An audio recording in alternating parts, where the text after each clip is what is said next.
नमस्कार दोस्तों, मेरा नाम है विमल सिंह बालाजी ठेरेडा में आप सभी का स्वागत है।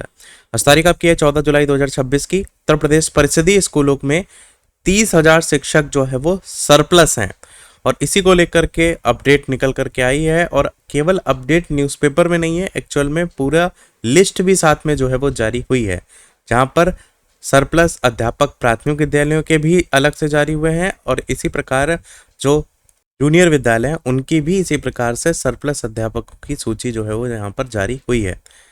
तो बात करते हैं क्या है न्यूज़पेपर में अपडेट आपकी है कि हाईकोर्ट के निर्देश पर सूची तैयार की और सोशल मीडिया पर वायरल। परिषदीय स्कूलों में 30,000 शिक्षक जो है वो सरप्लस हैं। प्रयागराज से न्यूज है जिसमें बताया गया है बेसिक शिक्षा परिषद के प्राथमिक और उच्च प्राथमिक स्कूलों में तकरीबन 30,000 शिक्षक सरप्लस हैं। हाईकोर्ट के निर्देश पर अफसरों ने सूची तैयार की है जो कि सोशल मीडिया पर वायरल हो गई है। सभी 75 जिलों में प्राथमिक स्तर पर तकरीबन 19,000 और उच्च प्राथमिक स्तर पर अगर कक्षाओं में बात करें तो लगभग 11,000 शिक्षक सरप्लस चिन्हित किए गए हैं और इसी सूची के आधार पर जिले के अंदर शिक्षकों का समायोजन हो रहा है। मतलब यहाँ पर अभी तक हो रही थी कि एक नई शिक्षक भर्ती देखने को मिलेगी, अब यहाँ पर शिक्षकों को ही ज्यादा बताया जा रहा है। तो कहां से फिर भला नई शिक्षक भर्ती को लेकर के बातें अभी तक न्यूज़पेपर में प्रकाशित हो रही थी। आगे इसमें बताया गया बेसिक शिक्षा विभाग की ओर से जारी जो सरप्लस सूची है उस पर शिक्षक अधिवक्ता के माध्यम से 17 जुलाई तक हाई कोर्ट में अपना आपत्ति दर्ज करा सकते हैं।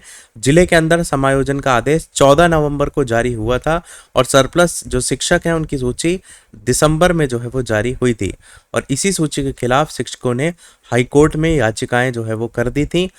एकल पीठ ने डीएम की अध्यक्षता में गठित जिला समिति को प्रत्यावेदन निस्तारण के आदेश दिए थे।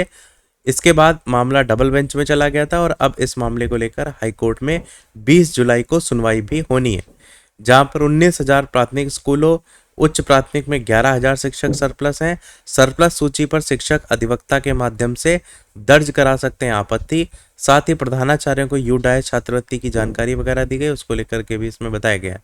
तो यहाँ पर जो लिस्ट जारी हुई ना, जो मैंने अभी दिखाई थी, जैसे सरप्लस अध्यापक प्राथमिक विद्यालय को लेकर, तो यहाँ पर जैसे नेम ऑफ डिस्ट्रिक्ट है, ब्लॉक है, जो भी आपका विद्यालय वो है, वहाँ पर इतनी स्ट्रेंथ आपकी आरटी के मानक के अकॉर्डिंग और वर्तमान में जो टीचर्स हैं प्रेजेंटली जो वर्किंग है इस इंस्टीट्यूशन में, वो कैडर, उनकी ज्वाइनिंग डेट, एक्चुअल स्टूडेंट जो है वहाँ पर कितने हैं, तो उसके अकॉर्डिंग ये रेशियो निकाला जाता है और फिर वहाँ पर नंबर ऑफ टीचर रिक्वायर्ड कितने हैं तो वो यहाँ पर वैल्यू निकाली जाती है और लास्ट में वो नाम है जो कि सरप्लस टीचर यहाँ पर माने गए हैं और उनके नाम यहाँ पर दिए गए और इन्हीं अध्यापकों को ये मौका दिया गया है कि आप हाईकोर्ट के माध्यम से सरप्लस सूची पर जो शिक्षक हैं वो अधिवक्ता के माध्यम से अपनी आपत्ति दर्ज करा सकते हैं।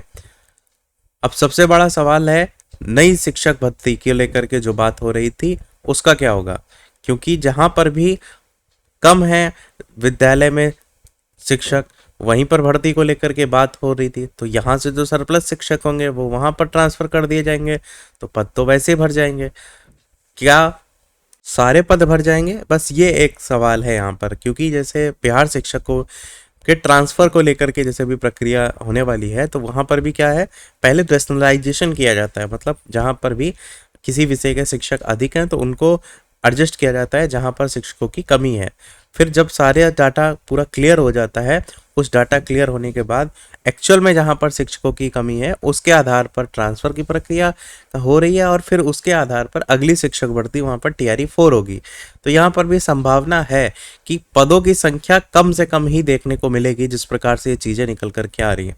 भर्ती होने की संभावना इसलिए होगी क्योंकि आगे आने वाला इलेक्शन, पर यह है कि आपका वहां पर जो पदों की संख्या की बात हो रही थी कि बहुत ज़्यादा होगी तो वो देखने को नहीं मिलेगी। वो जो 11,000 वाली बात हो रही थी अब उतनी ही निकल जाए तो बड़ी बात है। अब इस तरीके की संभावनाएं देखने को मिल रही हैं। बाकी कोई अपडेट आएगा तो हम आपको बताएंगे। आपको क्या लगता है कमेंट में अवश्य बताइएगा। कोई प्रश्न कमेंट में पूछ लीजिएगा। वीडियो लाइक से सब्सक्राइब कीजिएगा। मिलते हैं अगले अपडेट में, तब तक के लिए सभी को नमस्कार, जय हिंद।